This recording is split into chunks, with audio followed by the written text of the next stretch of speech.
The Fire Within by Krista Lacey. We're now on page 260. Hello, Gruffen. You have to write it down, Lucy insisted, pestering David all the way back to the car. Chapter 9, Conker's Dad. You can do it as soon as we get back home. Thank you very much, David said dryly. Lucy, give it a rest, said her mom. She pressed a button on the center of her key fob. The locks on the car popped up with a clunk. Why did Birchwood leave the Crescent? Lucy chattered. Why didn't he stay and save Conker from Caraticus? I know, said Sophie, putting up a hand. Male squirrels have nothing to do with their young.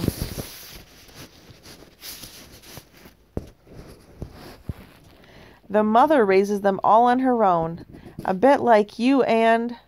Her words trailed away with an awkward silence.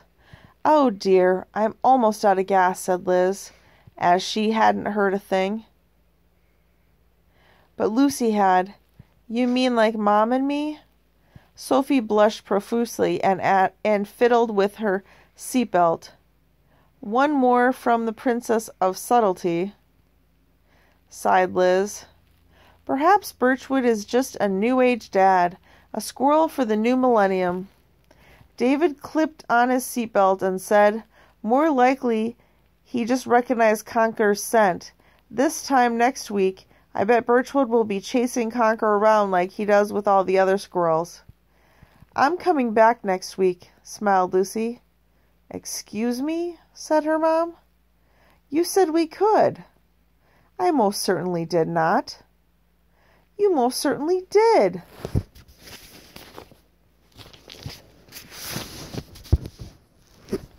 When Conker and Birchwood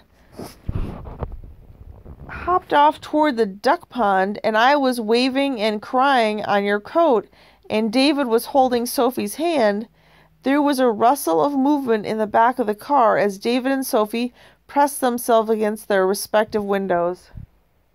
You said we could come back and see him again.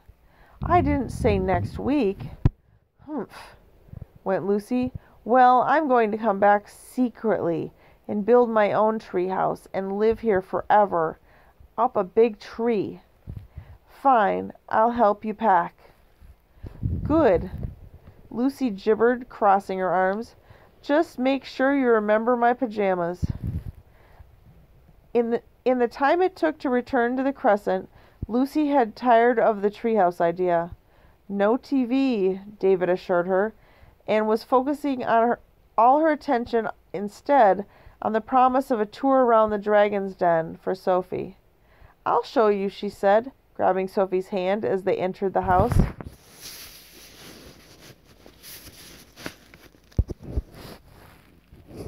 Lucy, wait for me, Liz said. She took off her coat and fluffed her hair. Lucy tapped an impatient foot.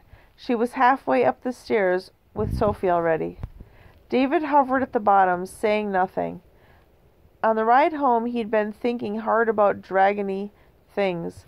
Liz's eye color, Lucy's likeness to Gwendolyn, the burning doorknob, the story of Gawain, the ever-present hurrying noises. He had not been inside the dragon's lair since the day he retrieved the hutch from the attic. 3 days ago, the kindling sign was removed from the door, and though he had inquired about the progress of Gawain, had been told by a clever-voiced, chirpy Lucy, he's better. Can't you tell? No one had invited him to see the special dragon. Now was his chance for a good look around, and this time he wasn't going to waste it. With Lucy's go-ahead, Lucy bounded upstairs. She and Sophie disappeared, unscathed, into the den. Liz followed. David dawdled on the threshold.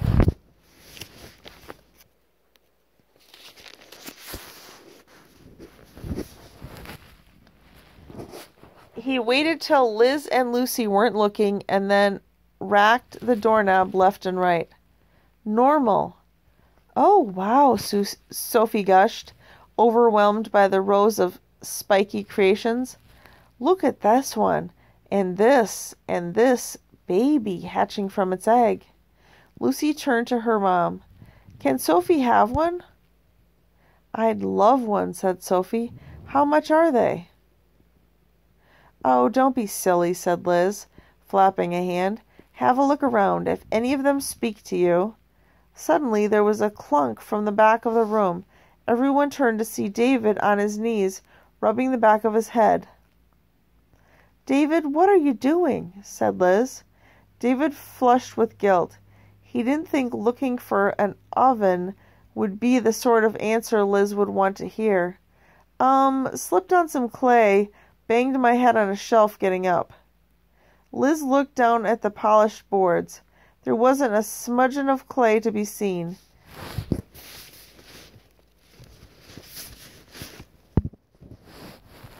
She turned again to Sophie. As I was saying, just choose one you like, and it's yours. Except for them, Lucy pointed to the bench. Sophie puttered across the room to investigate a dragon on the potter's wheel. He's fierce, she said. That's Gawain, said Lucy, swelling with pride. I broke him last week. He's just been mended. Sophie turned the wheel a few degrees either way. You'd never know. You wouldn't, thought David, peering over Sophie's shoulder. Liz had done a remarkable job. Gawain was standing with his veined wings tented and every claw spread neatly to a sharpened point. If anything, he looked more threatening than ever. As Sophie returned the wheel to rest, the dragon was suddenly lit from behind in a halo of rays from the setting sun. David almost jumped into the nearest shelf. His first impression had been to think that the dragon had actually burst into flames. He sighed at his stupidity and glanced at the window. On the sill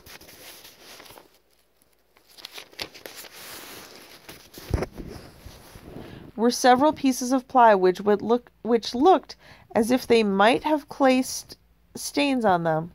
Maybe that was Liz's kindling secret. Perhaps she baked her sculptures in sunlight. Who's this? Asked Sophie, moving on. Guinevere, said Lucy, lowering her voice. She's Mom's special dragon. Is she praying? Sophie steepled her fingers, mimicking Guinevere's virtuous pose. Lucy shook her head and whispered into Sophie's ear. Making fire, Sophie exclaimed quietly. What? Said David, turning in surprise. He knocked a knee against the workbench, upset a jar of brushes and sticks. Liz righted them and said, David, behave or you'll have to leave. But Lucy said Guinevere was making fire. Lucy stepped behind her mother to avoid eye contact. They are dragons, laughed Sophie. What do you expect?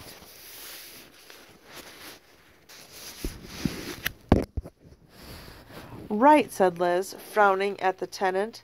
She guided Sophie toward another shelf. David hung back to look closely at Guinevere. The red-haired girl from the dragon story had never really come up in his thoughts before. Why did she have a dragon named after her? A special one at that. David stared hard at the sculpture and saw Elizabeth Pennycettle in it.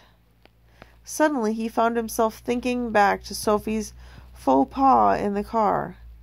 If Guinevere was Liz and Gwendolyn was Lucy, did that mean that Gawain was... David stared into the fiery eyes. 1 second, 2 seconds, 3 seconds, 4. All he saw was a dragon. No more. This one's sweet, Sophie piped up. David glanced across the room and saw Sophie reach out for a fragile-looking creature with angelic wings and shell-like ears. She took it off the shelf, then paused for a second.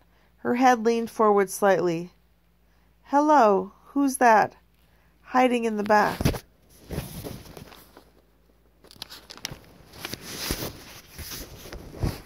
Ah, said Liz, reaching forward. She pulled a youthful-looking dragon to the front of the shelf. That's Gruffen. He's not for giving away either, I'm afraid. Gruffen. A spark lit up in David's mind.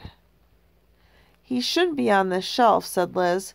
Lucy, put Gruffen in his proper place, would you? Lucy took Gruffen to the shelf by the door. Stay there and don't be so naughty, she muttered. Oh dear, poor Gruffen, Sophie laughed. He has lovely eyes, doesn't he? Soppy, like a puppy. What? Grunted David. Somewhere in the back of his mind, a dreamlike image roared to life, of a soppy-looking dragon with violet eyes, framed in the shape of a tiny keyhole. He swept across the room to investigate Gruffen. What's the matter with you now? Said Liz. It's him, gasped David, staring Gruffen in the face. I had a really weird dream when Gawain got broken, all about a dragon guarding this room. It had violet eyes and it looked like him. His eyes are green, said Sophie. Yeah, but hang on.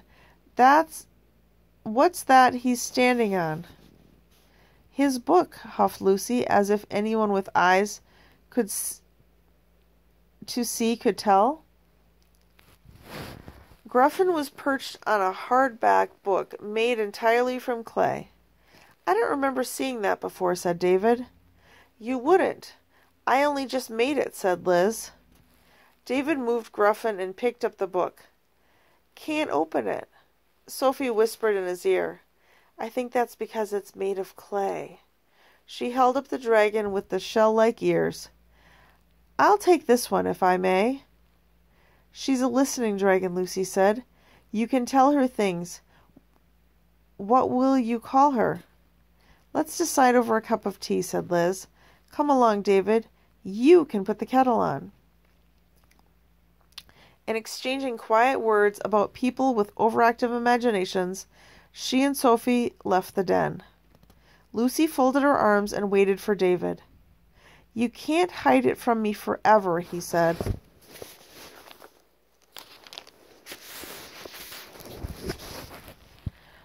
Plunking Gruffen back on his book, I dreamed about that dragon. I know it was him. Her, he went in Gruffen's face. You shouldn't have done that, Lucy bristled. David thumbed his nose and turned away. As he did, there came a gentle her from behind. Ow! He exclaimed, clapping a hand to the back of his neck. What was that? Something burned me. Serves you right, said Lucy, pushing him out. You shouldn't mess around when their eyes are lit. Lit? Said David, glancing back. Lucy was quickly shutting the door.